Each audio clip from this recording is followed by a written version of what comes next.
The aroma of freshly baked cookies filled the small but cozy home of the Jackson family. Laughter echoed in the air as the children Malik and Tiana excitedly decorated the living room with glittering streamers and balloons. For them, this New Year's Eve was special. It symbolized hope and a fresh start. Their parents, Angela and Robert, had worked tirelessly to create a warm and loving environment for their family, even in the face of life's challenges. Angela, wearing her favorite blue dress, hummed softly as she placed a tray of appetizers on the dining table. "This year is going to be different," she said, smiling at Robert. He nodded, his arm around her shoulder, as they admired the joy radiating from their children. Little did they know, just a few blocks away, someone was harboring a grudge that would soon cast a shadow over their celebration. Mr. Sullivan, their neighbor, had always kept his distance from the Jacksons. He was known in the community for his prejudiced remarks and unkind demeanor, but the Jacksons chose to ignore him, focusing instead on their family and happiness. Tonight, however, Sullivan couldn't ignore the happiness emanating from their home. The sounds of laughter and joy grated on his nerves. His face twisted in anger as he peered out of his window at the Jacksons' home, his jealousy and hatred bubbling to the surface. "They think they're so special," he muttered to himself. His eyes narrowed as he decided that he wouldn't let them have their moment of happiness. Meanwhile, inside the Jacksons' home, Malik looked up at his father with wide eyes. "Daddy, can we stay up until midnight this year?" he asked eagerly. Robert chuckled and ruffled his son's hair. "Of course, champ. This year we're welcoming the new year together as a family." The clock ticked closer to midnight, and the Jacksons gathered around the table for a heartfelt family toast. "To love, unity, and a brighter future," Angela said, raising her glass. As they clinked glasses and shared warm smiles, their joy was palpable. But outside, the storm of Sullivan's hatred brewed stronger. He clenched his fists, feeling an irrational need to ruin their moment. He grabbed his phone and dialed a number. "Yes, there's a disturbance at my neighbor's house," he lied to the police. "It's loud, and I'm sure they're causing trouble." As the family sat down to play a board game and await the countdown, they were blissfully unaware of the disruption about to unfold. The sound of sirens in the distance was the first sign of trouble. Malik's laughter faltered, and Angela's face grew concerned. "Is that coming here?" she asked, exchanging a worried glance with Robert. The flashing blue and red lights illuminated the Jacksons' living room through the curtains. Malik rushed to the window, curiosity replacing his earlier laughter. "Daddy, why are there police cars outside?" he asked, his young voice trembling slightly. Angela placed a reassuring hand on his shoulder, though her own unease was evident. Robert walked to the door, his heart sinking as he noticed the figures stepping out of the patrol cars. Two officers approached, their expressions unreadable. Behind them, Mr. Sullivan stood in his driveway with his arms crossed, a self-satisfied smirk on his face. Angela joined Robert at the door, her instincts as a mother kicking in to protect her family. As Robert opened the door, one of the officers spoke in a firm tone. "We received a complaint about a disturbance here. Are you hosting a party?" Robert blinked, taken aback. "A party? No, officer. It's just my family celebrating New Year's Eve together. Is there a problem?" The officer glanced past Robert into the living room, where Malik and Tiana stood huddled together. The sight of the children seemed to soften his stance for a moment, but then Sullivan's voice cut through the air. "I've seen them causing trouble before, loud music, shouting. It's always something with them." His accusations dripped with venom, each word a lie meant to stir doubt in the officers. Angela's voice trembled as she spoke up. "Officer, that's not true. We've always been respectful to our neighbors. We're just enjoying a quiet family evening." The second officer, who appeared less sympathetic, stepped forward. "We'll need to come inside and take a look around." His tone was accusatory, as though they'd already been judged guilty of wrongdoing. Robert hesitated, feeling torn. He knew his rights, but he also knew how easily situations like this could escalate. "We have nothing to hide," he said finally, stepping aside to let the officers in. As the officers entered, the children's expressions shifted from curiosity to fear. Malik clung to Angela's hand, and Tiana hid behind her mother's leg. The sight of the family's vulnerability should have melted even the hardest hearts. But Sullivan's presence outside ensured the tension remained thick. The officers inspected the house, finding nothing but a loving family enjoying their holiday. Yet the second officer's attitude remained stern. "Next time, keep it down," he said brusquely as they prepared to leave. Sullivan's smirk faltered for a moment, but he quickly recovered, shouting, "Don't let them fool you.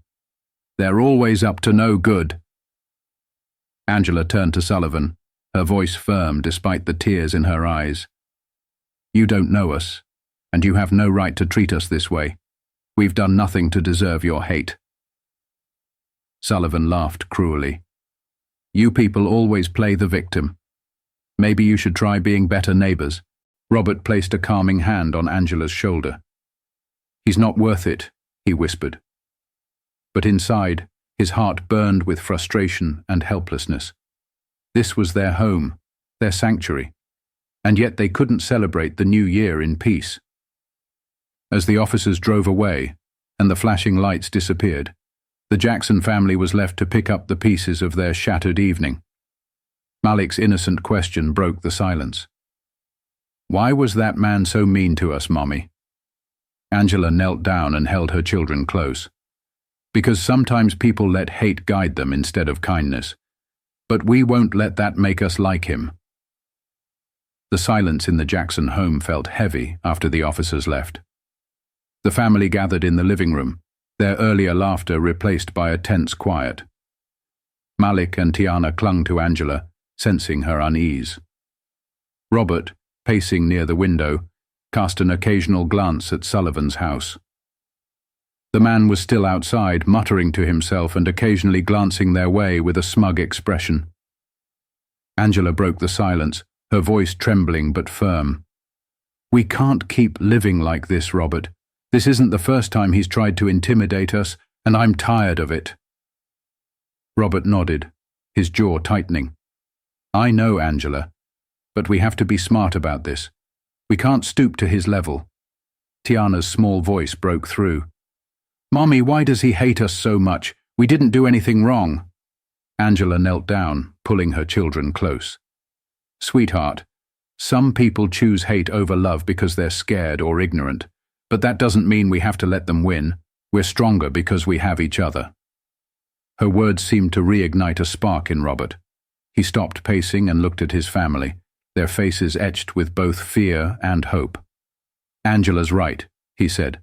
"We're not going to let him take away our joy or ruin our home. Tomorrow we'll take action." Angela raised an eyebrow. "Action? What do you mean?" Robert smiled faintly. "I'll handle it. Trust me." The next morning, as the sun rose on New Year's Day, Robert set his plan into motion. He contacted a local community leader, Ms. Johnson, who was well known for her work in combating discrimination and fostering unity. He explained the situation, and her response was immediate. "This is unacceptable," she said. "We'll organize a community gathering to show support for your family and to stand against this kind of behavior." Word spread quickly, and by the afternoon a small crowd began gathering in front of the Jacksons' house. Friends, neighbors, and even strangers who had heard about the incident came together to show solidarity. They brought banners with messages of love and unity, their presence a stark contrast to Sullivan's hateful actions. Sullivan watched from his window, his smug expression replaced by confusion and irritation. "What are they doing?" he muttered, stepping outside to confront the crowd. Robert met him at the edge of the yard, his voice calm but resolute. "We're done being silent, Mr. Sullivan. You've tried to intimidate us, but we're not alone. This community won't tolerate hate." Sullivan sneered. "You think this little gathering changes anything? You people are just looking for attention." Before Robert could respond, Ms. Johnson stepped forward. "This isn't about attention. It's about standing up to people like you who think they can bully others into silence. Your hate doesn't define this neighborhood. Love and unity do." The crowd erupted in applause, their collective voice drowning out Sullivan's protests. He retreated to his house, slamming the door in frustration. The energy outside the Jacksons' home was electric. What started as a small gathering had now grown into a powerful demonstration of unity. Neighbors brought homemade signs with messages like, "Hate has no home here," and "Strength in diversity." Children played in the yard, their laughter a stark contrast to the heavy tension that had gripped the street the night before. Robert stood with Angela and their children at the center of it all, overwhelmed by the outpouring of support. Malik and Tiana smiled for the first time since the incident, their fear replaced by a sense of safety and belonging. "Look, Daddy, so many people came," Malik exclaimed, his voice filled with wonder. Angela's eyes glistened with tears as she hugged her children. "This is what love looks like," she said softly. "This is what community means." Meanwhile, Sullivan's house remained dark and silent. The man who had so confidently caused chaos the night before now seemed unwilling to face the very people he'd tried to intimidate. Behind his curtains, he peered out at the crowd, his face a mix of anger and unease. He hadn't expected such a strong and public response. Ms. Johnson, the community leader, took the makeshift stage, a small wooden platform someone had brought, and addressed the crowd. Her voice was steady, commanding attention. "We're here today because we believe in standing up against hate. The Jackson family deserves to feel safe and respected in their own home, just as every family does. Racism has no place here, and it's up to all of us to ensure that love and unity prevail." The crowd cheered in agreement, their voices carrying through the neighborhood. Ms. Johnson then turned to the Jacksons, her expression warm. "You are not alone," she said. "Your community stands with you, not just today, but every day." Moved by the moment, Robert stepped forward to speak. He wasn't a man of many words, but the strength of his emotions made every word count. "We've faced challenges, but this is overwhelming," he said, his voice slightly cracking. "To see so many of you here, standing with us, reminds me that there is far more love in this world than hate. We're grateful beyond words." Angela joined him, holding his hand tightly. "This isn't just about our family," she added. "It's about ensuring no one else has to feel the way we did last night. Together, we can make this neighborhood and this world a better place."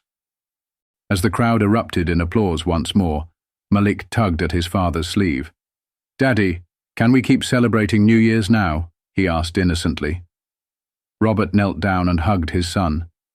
"Yes, Malik, we'll celebrate like never before." And so, the gathering transformed into a block party. Neighbors brought food and music, and the Jacksons' home became the heart of a celebration that symbolized hope and unity. Angela watched as her children played with newfound friends, their laughter brighter than it had been in months. As the joyous celebration carried on, the sound of music and laughter filled the street, creating a stark contrast to the tense events of the previous night. The Jacksons' home, once the target of hatred, had become a beacon of unity and love. The neighborhood had transformed, proving that even in the face of darkness, light could prevail. Inside Sullivan's house, however, the atmosphere was entirely different. The man paced back and forth, his anger simmering beneath the surface. He glared out the window, unable to look away from the scene outside. His attempts to intimidate the Jackson family had backfired spectacularly, leaving him isolated and bitter. But Sullivan's actions hadn't gone unnoticed beyond the neighborhood. Word of the incident spread through social media, thanks to a neighbor who had recorded the confrontation. The video showed Sullivan's hateful accusations and the police's unnecessary intrusion, followed by the powerful community response. Within hours, it had gone viral, drawing widespread condemnation. Comments flooded in, with people expressing outrage over Sullivan's behavior and praising the Jackson family for their dignity and grace. The hashtags Los Yas stand with the Jacksons and love over hate began trending, further amplifying the story. Sullivan's face was now known far beyond the neighborhood, and his hateful actions were met with the scorn they deserved. As the community celebrated outside, a knock came at Sullivan's door. He opened it hesitantly, only to find Ms. Johnson standing there with a group of neighbors. Her expression was firm but calm. "Mr. Sullivan," she began, "you owe this family an apology. What you've done is unacceptable, and it's time to take responsibility." Sullivan stammered, searching for words. I didn't mean for it to get out of hand. No excuses." Ms. Johnson cut him off. "You let hate guide your actions and it hurt an innocent family. But it's never too late to change." Faced with the weight of his actions and the unwavering resolve of the community, Sullivan finally nodded. With Ms. Johnson and the neighbors by his side, he walked across the street to the Jacksons' home. The music quieted as the crowd parted, allowing him to approach the family. Robert stepped forward, his posture straight and his expression unreadable. Sullivan hesitated, then spoke. I'm sorry for what I did. It was wrong, and I have no excuse. I see now that my actions were hurtful, and I hope you can forgive me." Angela looked at her husband, then at Sullivan. Her voice was steady as she replied, "We're not here to hold on to hate, Mr. Sullivan. We forgive you, but forgiveness doesn't erase what happened. It's up to you to prove that you can do better." The crowd murmured in agreement, and Sullivan nodded, visibly humbled. He turned and walked back to his house, leaving the Jacksons and their community to continue their celebration. As the night drew on and the new year began, the Jackson family felt a renewed sense of hope.